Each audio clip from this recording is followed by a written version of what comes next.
Hi, I'm Laura Vitale, and on this episode of Laura in the Kitchen, I want to share with you a recipe for my roasted butternut squash soup.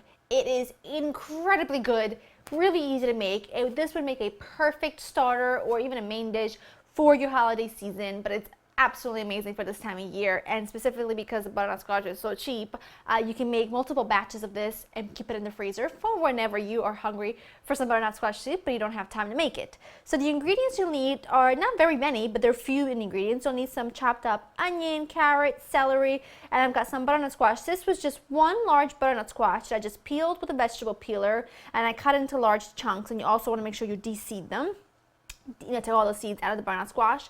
I've got some incredible fresh sage leaves. You can also use dry if you want, and I've got some whole cloves of garlic. You'll also need olive oil, salt and pepper, and some chili powder, and then optional, and then you'll need vegetable stock and optional some goat cheese, just for a little bit of tang because this is a really sweet soup. It is delicious. Get your oven preheated to 375. I've got a nice baking sheet here. I'm gonna put my veggies on top of. Don't worry if they're not all in one single layer because it's gonna be perfect whichever way you do this. Drizzle over a good 3 to 4 tablespoons of olive oil because this is gonna be what your vegetables roast in and develop good color and delicious flavor, so you don't wanna skimp on that. And then we're going to season this just very, very simply with some salt and pepper. And then we're going to add some chili powder for added kick. The reason why I like to add a bit of chili powder is because everything is so sweet, you need a little something to offset it. And the chili powder is perfect for that. And then when this is done and you serve it, you can also serve this along with a little bit of hot sauce with some chili oil. That would be delicious as well. All right, let's give this a good sprinkle of chili powder, just a couple teaspoons.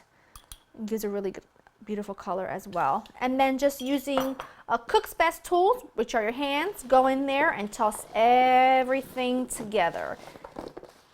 This looks phenomenal to me. I could really roast this and this would be a phenomenal vegetable dish as is for your holiday table.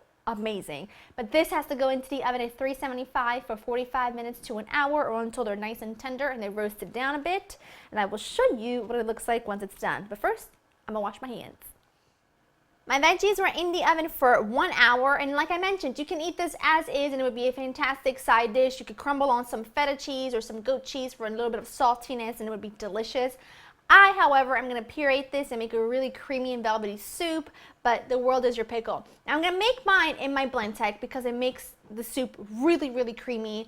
You can obviously use any blender you'd like. I'm that crazy person that's got an obsession with her kitchen appliances, and this is something I'm obsessed with, so that's what I'm using. I am going to do this in batches because I can't fit all of this in here, and what you'll also need is some vegetable stock. Now, for me, it's just some water and some base, some vegetable base, but whatever you got. Okay, I also have a saucepan here waiting for me. I'm probably gonna do this in 3 batches, 2 or 3 batches, we'll see.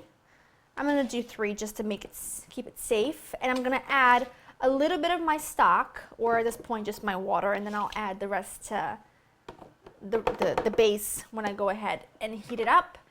You're gonna add a little bit of there, about a cup or so each time. This is gonna be really thick and creamy.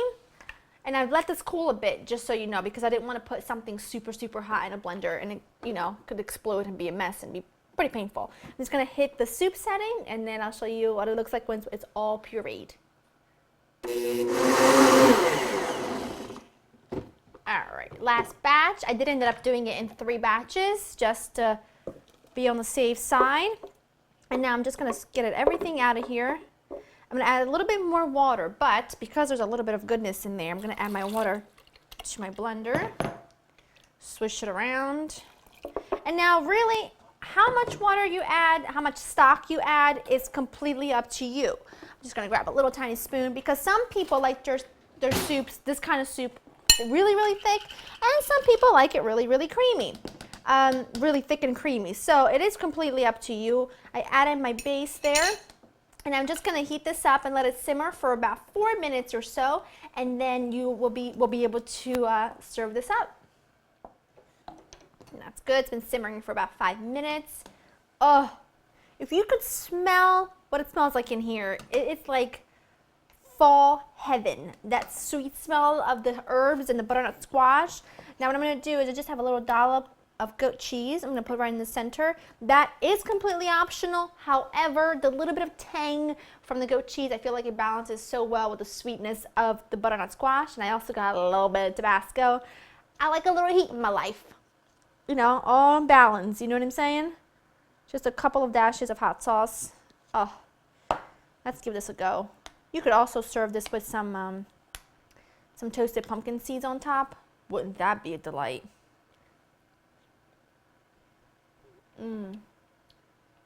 Oh.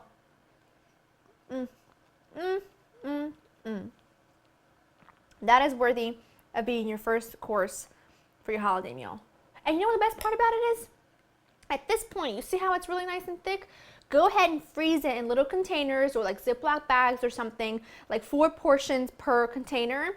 And then that way, all you have to do the day of is thaw it, maybe add a little bit more stock, reheat it, and you have an amazing soup ready in seconds. You can do this a couple months in advance. I've got some in my freezer right now, and I'm about to add this to it as well, because it's just my husband and I for dinner tonight.